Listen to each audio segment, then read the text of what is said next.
I really appreciate Google's attempts of launching a phone with the same camera as the Pixel 3 at almost half the price. The same camera which is on the Pixel 3, which costs around $700 will now be on a phone which costs $400. But those $400 doesn't convert to be 28,000 rupees in India.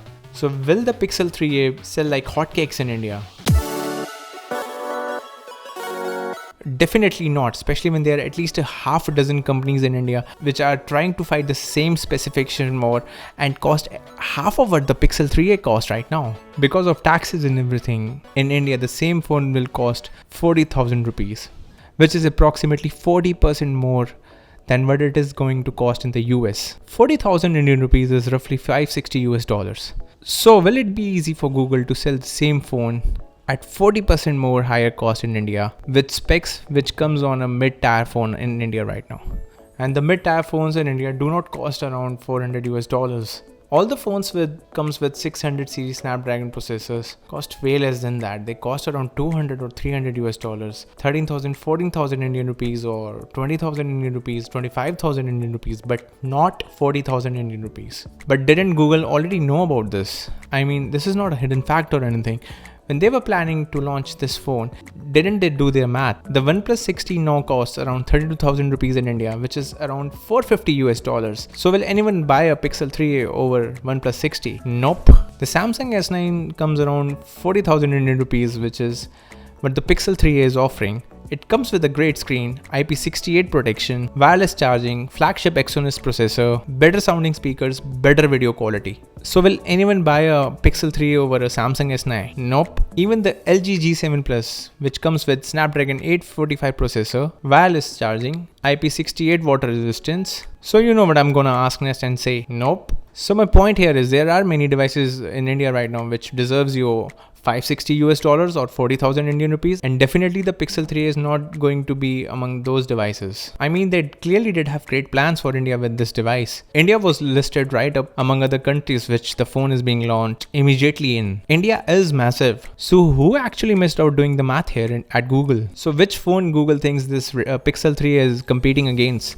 The 60s, the S9s, the LGs, or the upcoming OnePlus 7 series. So this great camera which comes with night sight out of the box is an excellent USP to sell the device. But many consumers in India and throughout the world know that there are a lot of modded Gcam apps available over the internet which you can install directly on your Snapdragon running phones and get the night sight free of cost.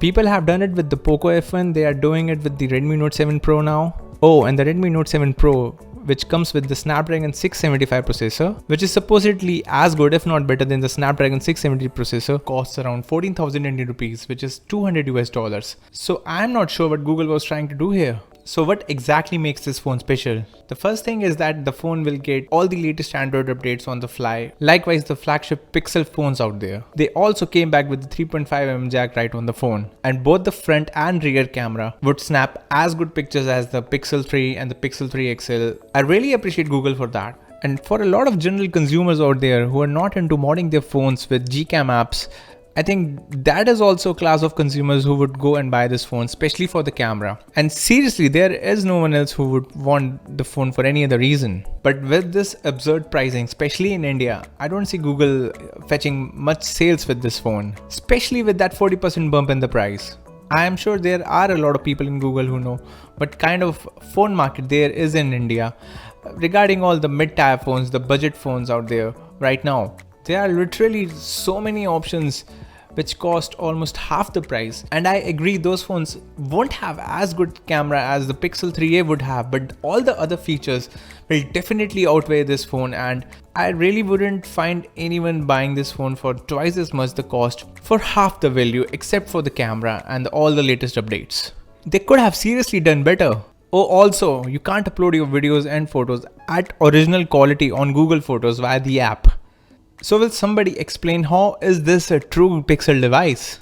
I would honestly love to own a Pixel device, but the prices here in India never justify their worth. I really want to buy them, but when I compare the prices here as compared to the prices in the US market, whatever I do, however I push my mind into buying one, I simply failed to do so. And I'm sure there are thousand users like me which are unable to justify the higher cost on Pixel devices here in India. So this Pixel 3a is no exception. I understand that Google is not able to drop their prices further because maybe they will incur more losses, but the consumers here have a lot of choice. And all the first reviews have been saying even the video quality is not as good as the original Pixel 3 and the 3 XLs. So I'm not sure what Google was trying to do with this device. Is the device was priced somewhere around 25,000 to 30,000 rupees, which is actually somewhere around $400 US, then it would have made more sense. Then it would have fetched more sales, especially the initial sales when the price won't drop much and the phone is going to stick around its launch price, especially for the first couple of months. I see the phone doing good in markets like US where it originally launched and maybe it was manufactured there, because at $400 you are still saving a lot of money as compared to the original Pixel 3, and you are getting the same cameras on your tiny little phone, the Pixel 3a, but here the pricing is just absurd. And I also checked out Reddit and I found a lot of users complained about the pricing even there too. So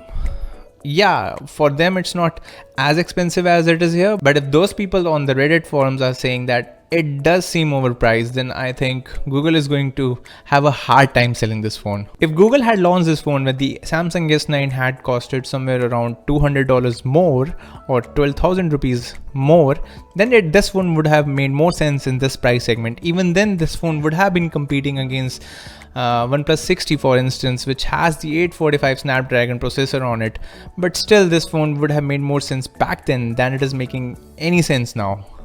So clearly Google is too late to the party. No, at this price the phone is clearly very expensive for a lot of consumers who would have loved to buy it. So the same price strategy is not going to help them in the long run. At least here in India, where there are literally a lot of companies out there dethroning every single company every week or every month, and especially in the mid-tier phone segment, especially in the budget phone segment. So the same specs at a higher price, actually twice the price. I don't see Google doing any good against those companies right now. So I just wanted to share my quick thoughts on this. Hit the like and subscribe if you do agree to whatever I had to say in this video. That's all for today. Mewbot out.